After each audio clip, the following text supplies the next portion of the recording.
ओम नमः शिवाय गुरवे सच्चिदानंदमूर्तये निष्प्रपंचाय शांताय निरालंबाय तेजसे। हरिओम प्रभु जी, आज के इस अध्यात्म परिषद में आप सबका स्वागत है। आज का प्रश्न दिल्ली नोएडा से शोभा पुरवार जी का है। उन्होंने पूछा है कि श्रीमद् भागवत जी के पहले स्कंद के 18वें अध्याय के 7वें श्लोक में ऐसा कहा है कि कलयुग में पुण्य कर्म संकल्प मात्र से ही फलीभूत होते हैं। कलयुग में पुण्य कर्म संकल्प मात्र से ही फलीभूत होते हैं, परंतु पाप कर्म का फल उसके शरीर से करने पर ही मिलता है, संकल्प मात्र से नहीं। पाप कर्म का फल उसे शरीर से करने पर ही मिलता है। इसे कैसे समझे? देखो प्रभु जी, अगर बिना कुछ किए ही कोई बात हमें प्राप्त हो जाती है तो उसके लिए तो हम हमेशा लालायित रहते ही है। पुण्य करना नहीं है, सिर्फ उसके विचार करने हैं और उसका फल हमें मिल जाए तो इससे अच्छी और बात क्या हो सकती है।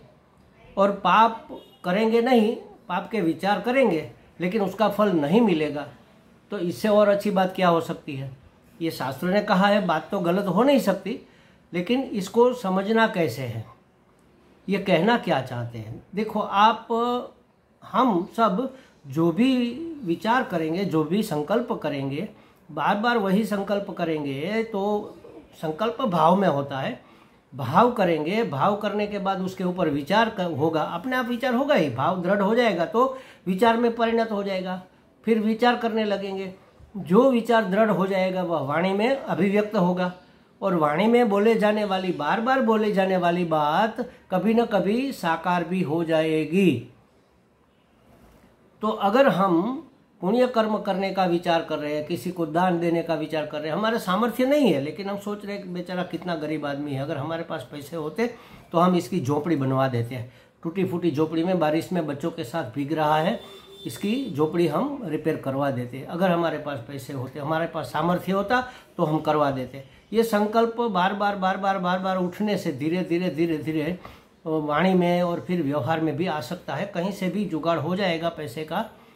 सत्कर्म के लिए तो सभी प्रकृति के सभी तत्व हमें सहायक होते हैं और वह काम हम कर पाते हैं। अगर नहीं कर पाते हैं तो भी उसका फल मिलता है। कैसे मिलता है?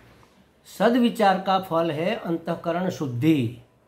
हमारा अंतःकरण शुद्ध हो जाएगा। हमें क्या करना है? अंतिम लक्ष्य हमारा क्या है? परमात्मा प्राप्ति करना है। कहीं दूर परमात्मा बैठा नहीं है कि जहां जाकर हम उसे प्राप्त कर ले। परमात्मा हमारे अंतःकरण में अंतर्यामी के रूप में बैठा है, लेकिन हमें अभी उसका लाभ नहीं मिल रहा है क्योंकि हमारा अंतःकरण मैला है, तो उसके दर्शन नहीं हो रहे हैं। उसकी आवाज़ भी हमें काम क्रोध इत्यादि घोंघाट के कारण सुनाई नहीं दे रही है। अंतरात्मा तो बोलता है। कोई काम करने से पहले हमें लगता है अगर गलत काम है तो अंदर से जवाब आवाज़ आएगी कि नहीं ये करना ठीक नहीं है, लेकिन हमारा लोभ, हमारा मोह हमें करवा देते हैं। अरे छोड़ो, आजकल के ज़माने में सब यही करते हैं, ऐसा करके हम कर देते हैं। अंतरात्मा की आवाज़ नहीं सुनते। तो अंतरात्मा माने परमात्मा को प्राप्त करने के लिए कहीं जाना नहीं है, सिर्फ अंतःकरण शुद्धि होनी चाहिए। अंतःकरण शुद्ध हुआ तो अपने आप परमात्मा प्राप्ति तो हुई है, हमें उसका अनुभव हो जाएगा। तो ये सिर्फ विचार करने मात्र से अंतःकरण शुद्धि तो होती है, सद्विचार करने से, तो उसका फल बिना कुछ किए ही मिल जाएगा। और पाप कर्म का विचार करेंगे तो हमारे मन में पता चलेगा कि यह पाप कर्म है। इसका मतलब यह हुआ कि हमारे अंदर थोड़ा विवेक तो है। पाप कर्म को हम पहचानते हैं कि यह पाप कर्म है, तो क्या करेंगे? उसको बार बार नहीं सोचेंगे। पाप कर्म के बारे में हम उससे दूर रहना चाहेंगे कि छोड़ो, ऐसा सोचना ठीक नहीं है। ये बात अगर हम संस्कारी है तो बार बार नहीं करेंगे तो उसका विचार दृढ़ नहीं होगा। उसका फल हमें अंतःकरण मैल है। पाप कर्म का फल है अंतःकरण मैला होना। तो अंतःकरण मैला होने से पहले ही हम उस विचार को छोड़ देते हैं। तो इस तरह से इसको समझना चाहिए कि पुण्य कर्म हमें अच्छे लगते हैं, स्वीकार्य है हमारे अंतःकरण, हमारे मन को, तो उसको हम बार बार करेंगे मन में। तो उससे क्या होगा, वह दृढ़ होकर हमारे अंतःकरण की शुद्धि करेंगे। पाप कर्म हमें स्वीकार्य नहीं है, किसी को भी स्वीकार्य नहीं है। जो पाप करता है ना, उसको भी ये पता नहीं है कि मैं पाप कर रहा हूँ, इसका फल अच्छा नहीं होगा। अगर ये पता होता, जानता है लेकिन मानता नहीं है, क्योंकि उसकी पहचान नहीं हुई है। अरे छोड़ो, जब होगा तब देखा जाएगा, ऐसा करके वो कर बैठता है। मतलब कि उसमें विवेक का अभाव है। तो अगर हमारे अंदर विवेक, ये विवेकी पुरुष की बात है, जो भागवत का श्रोता है उसको ये बात कही गई है। वो कम से कम ये जानता है कि पाप कर्म क्या है और उसको करना ठीक नहीं है, तो वह उस विचार को छोड़ देगा। माने उसका अंतःकरण मेला करने वाला फल नहीं मिलेगा। अगर इसमें कहा इस तरह सत्कर्म का फल स्थूल रूप में भी मिलता है और दुष्कर्म का फल, मानसिक दुष्कर्म का फल, पाप कर्म का विचार मात्र करने से उसका फल स्थूल रूप में नहीं मिलता है, अच्छी बात है। ये भी अच्छी बात है, ये भी हमें स्वीकार्य है, मैं इसका अस्वीकार नहीं करता। लेकिन इसके पीछे समझना ये चाहिए। और दूसरी बात, इससे भी गहरी तत्व की बात समझ लो। सत्कर्म माने जो परमात्मा से, जो आत्मा से रिलेटेड है, उसी का नाम सत है। बाकी तो सब असत है, बाकी तो सब मिथ्या है। तो परमात्मा का कार्य करना माने परमात्मा का विचार। पहले के युग में क्या था? सतयुग, द्वापर युग, त्रेता युग इत्यादि युग में क्या था? परमात्मा की प्राप्ति के लिए कितना तप करना पड़ता था, कितने यज्ञ करने पड़ते थे, कितना दान करना पड़ता था। अब कलयुग में क्या है? कलयुग में नाम एक आधारा, केशव कीर्तन मात्र से ही परमात्मा प्राप्ति हो जाती है। तो कीर्तन तो मन में भी हो सकते हैं ना, राम राम राम राम मन में बोलते रहो, नाम जप करते रहो। नाम जप मात्र से परमात्मा प्राप्ति हो जाती है। तो ये है सत्कर्म। नाम जप करते रहो, उसका फल मिलेगा। और दुष्कर्म माने आत्मा या परमात्मा से अन्य जो भी है वह सब मिथ्या है, वह सब पाप रूप है, समझ लो। पाप माने उसका परिणाम दुख ही है। अगर अनात्म पदार्थ से जुड़ेंगे, उसकी कामना करेंगे, उसका भोग करेंगे, उसकी वासना जगाएंगे, तो क्या सुख मिलने वाला है? दुख ही तो मिलने वाला है। दुख परिणाम है पाप का। तो मतलब अनात्म पदार्थ से रिलेटेड कोई भी बात पाप ही मानी जाएगी। उसका फल हमें नहीं मिलेगा माने मन में हम दुष्कर्म, पाप कर्म करेंगे या तो किसी सांसारिक वस्तु से जुड़ेंगे, तो क्या हमें परमात्मा प्राप्ति होगी?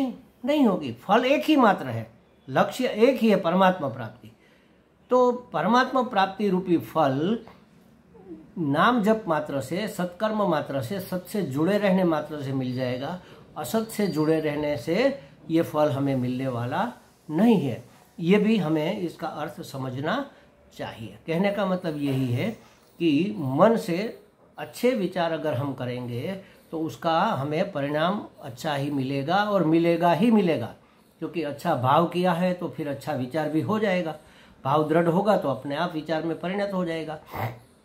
अच्छे विचार अगर हम करते रहते हैं, जिसको आजकल के ज़माने में पॉजिटिव थिंकिंग कहते हैं, अच्छे विचार करते रहेंगे तो फिर वह व्यवहार और वाणी में भी व्यक्त होगा, और उसका परिणाम भी हमें स्थूल रूप में भी मिलेगा, सूक्ष्म रूप में भी मिलेगा। और बुरे विचार अगर हम करते हैं, तो अगर हमें पता है कि ये बुरे विचार है, मतलब हमारे अंदर विवेक है, तो फिर हम उसको दृढ़ नहीं करेंगे ना, वहीं पर छोड़ देंगे, तो वह हमें फल तक नहीं पहुंचाएगा। ऐसा भी ऐसा ही वास्तव में तो हमें समझना चाहिए। तो हमेशा परमात्मा प्राप्ति के विचार करने चाहिए, या तो समझो कि भगवान नाम का जप मन के अंदर चलते रहना चाहिए। केशव कीर्तन से ही कलयुग में सिद्धि मिल जाती है। ये हमारे लिए बड़े आशीर्वाद की बात है महाराज, इसका हमें लाभ उठाना चाहिए। और इसमें भी मैं आपको एक और रहस्य की बात बता दूं। दिन में हम पूरा दिन तो बैठ नहीं सकते, थोड़ी देर कला एक आध घंटा 2 घंटा बैठकर भगवान नाम का जप करते हैं, राम राम राम राम राम राम राम राम। फिर चलते फिरते भी मन में उसका नाम चलता रहे, ये अच्छी बात है। राम राम राम राम चलता रहे, खाते पीते, स्नान करते, चलते फिरते, उठते बैठते, अच्छी बात है। लेकिन उस वक्त मन एकाग्र तो नहीं हो पाता।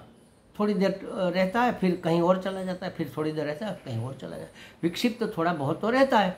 तो यह मंत्रोच्चार, यह नामोच्चार इतना पावरफुल नहीं हो पाएगा जितना एकाग्र मन से किया जाए तो और पावरफुल होगा।